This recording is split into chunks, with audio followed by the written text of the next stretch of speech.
Welcome to the ABCs of Preschool, the show that covers all things from parenting to childcare. And we're going to get real about how not just to survive, but thrive in the early years.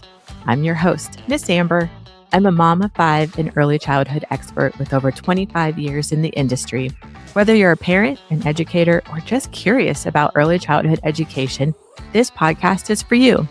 Each week, we're going to dive into what life looks like raising little ones with special guests, industry experts, and personal stories that will leave you inspired and empowered.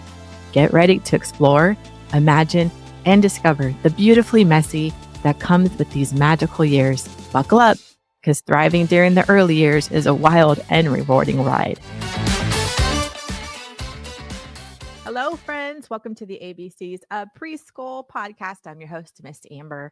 This week, we're going to be talking about engaging young minds, the power of hands-on learning in early childhood education. I actually just spoke about this at an international early childhood conference in London. I just got back late last night. It was like a 21-hour travel day. It was crazy. We took a train to the Heathrow airport, got on a plane, flew to London, flew to Denver, and then back here in Sacramento. And I love it outside today. In California, it's totally raining. We've had a rainstorm for like days and days and days, and I love it. Just decorated my house for Christmas, and I love being in my yoga pants and a sweatshirt on a rainy day. So it's a good morning here. I don't know when you're listening to this podcast, but it was a really cool experience this weekend. And for like 2 years, I keep like putting myself out there and trying new things, like really new things, this podcast and finishing the book and applying to speak at conferences. And I did get selected for this international one. And it was really cool. There was like people from all around the world there. And it just reminded me how much I love encouraging people, especially educators, teachers, directors, and owners. You know, I think a lot of times we don't hear the word thank you enough about what we do. Anyways, it was just a really awesome experience. I loved it. And I can't wait to speak at more. And I can't wait to one day really be like the keynote speaker.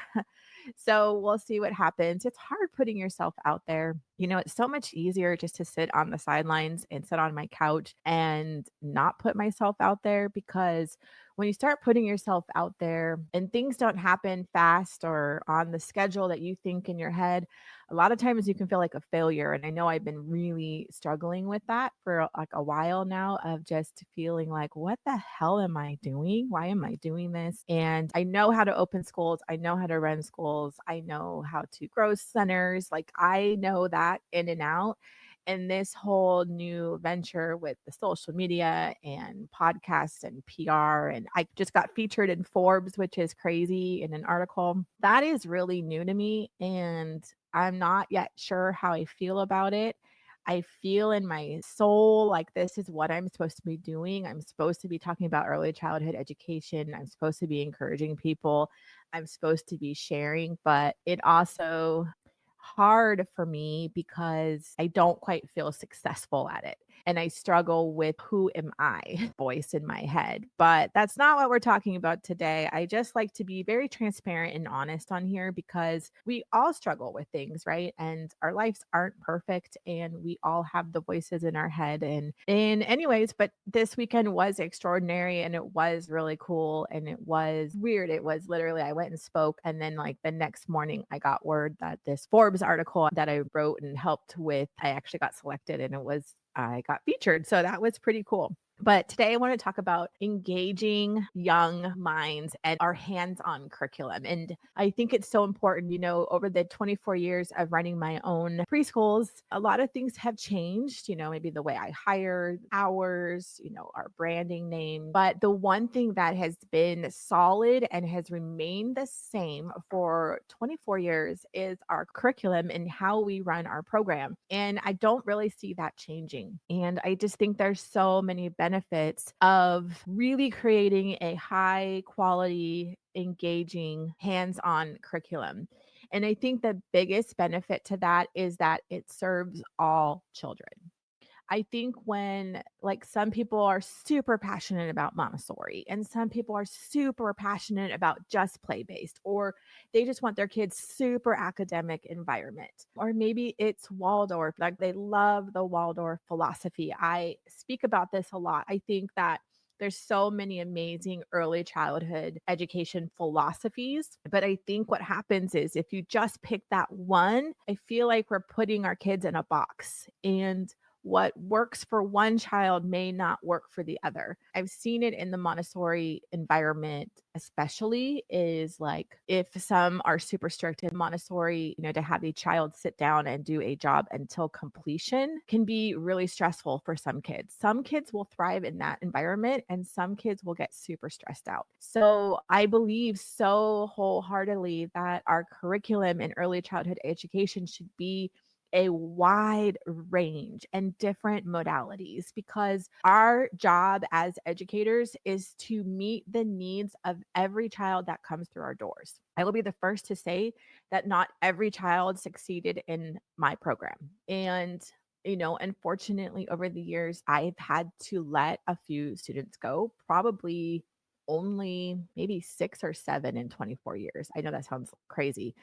Not a whole lot has the program not worked. And maybe it was class size. Maybe they were just really, really needed way more one on one attention. But it's very, very rare that our program, our hands on engaging curriculum, does not work for every child. And what I like about our curriculum and our philosophy at the Loving Start Way and Loving Start Learning Centers is that we want to celebrate each child's uniqueness, and we want to offer all kinds of learning. There's music, there's science, there's cooking, there's tons of outdoors. You have the block area, you have a quiet area, you've got sensory bins, you've got the academics. So we have children that really flourish with academics, we throw more at them. If we have kids that want to just build Legos and towers, do you know that they're learning? We can walk around and say, how many blocks do you have? What color is that block? The sensory bins are super, like A is for apples. We have oatmeal and cinnamon in there, and pretend apples. How many apples are in the bin? Or, oh, can you smell that cinnamon? What does it smell like? It's just such a wide range that I truly believe that as educators, we need to be giving our students so many different modalities of learning, because we do not want to put our kids in a box. As soon as they get to elementary school, they're going to be put into a box. They're going to be put into a classroom with 30 other kids, 32 other kids. There is a specific and only one way of teaching in public schools. There's a certain curriculum, a certain agenda, and a certain way of teaching. And if our kids do not learn that way, they get left behind. But in the early years, from 0 to 5, they're so magical and there's so much growth that we want to blow up a box. We do not want to do one way. One way is the only way in early childhood education. I think there should be cooking. Do you know that math and science is involved in cooking? There should be group activities, independent activities. I love Montessori and I love the job concept. Let kids pick their own jobs. Let them work on their own pace. We want our kids to thrive and be successful and have a love of learning that will last them a lifetime. But if we as early childhood educators say, here's these 5 worksheets, they need to complete these 5 worksheets. I think worksheets are great. I think for small motor skills, there is a time and a place for worksheets. I think they're great. And I think as educators, getting our preschoolers ready for kindergarten is our job. And it's not just academics, right? We need emotional, we need social, we need them to be super confident and not get lost in a crowd of 32 kids.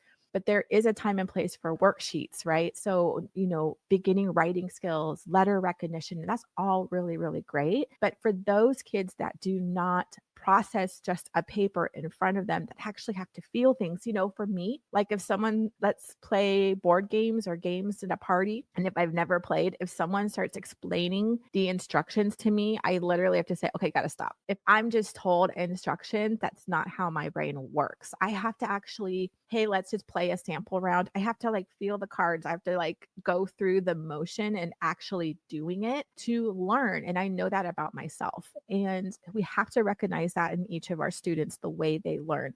Some kids thrive with music. I mean, a lot of us with music, right? So that we should have a lot of music in our class, and that's repetition and songs, and they can learn their letters and numbers. Like, music's fantastic.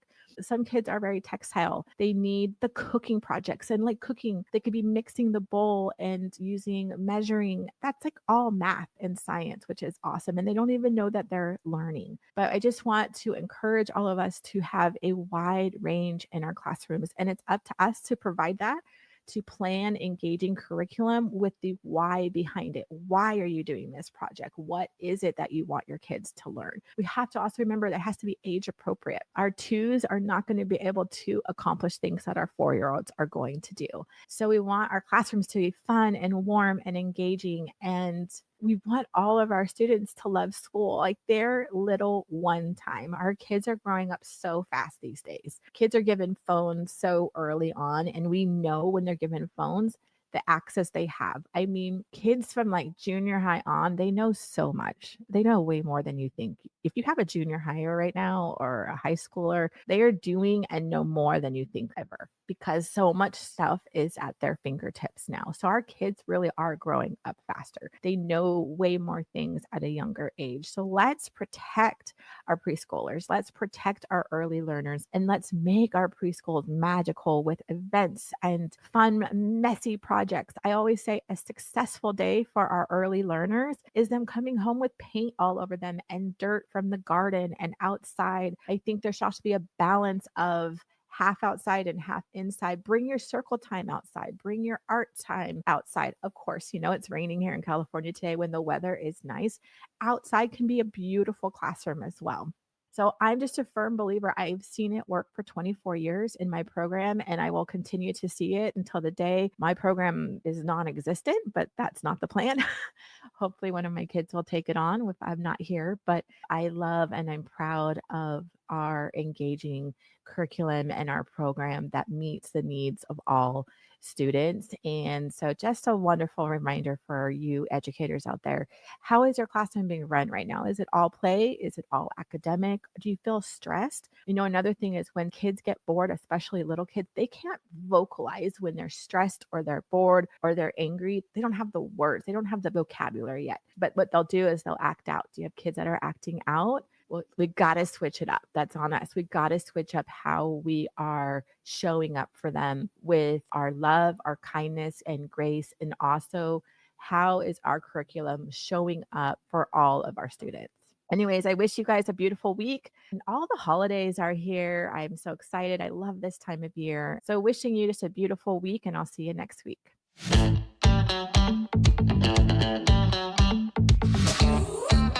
Thanks for listening. I appreciate you so much for taking the time out of your busy schedule to hear this podcast. Make sure to hit the subscribe button so you won't miss the next episode. For more information on how to work with me, Miss Sandberg, visit me at thelovingstartway.com or follow me on Insta at thelovingstartway.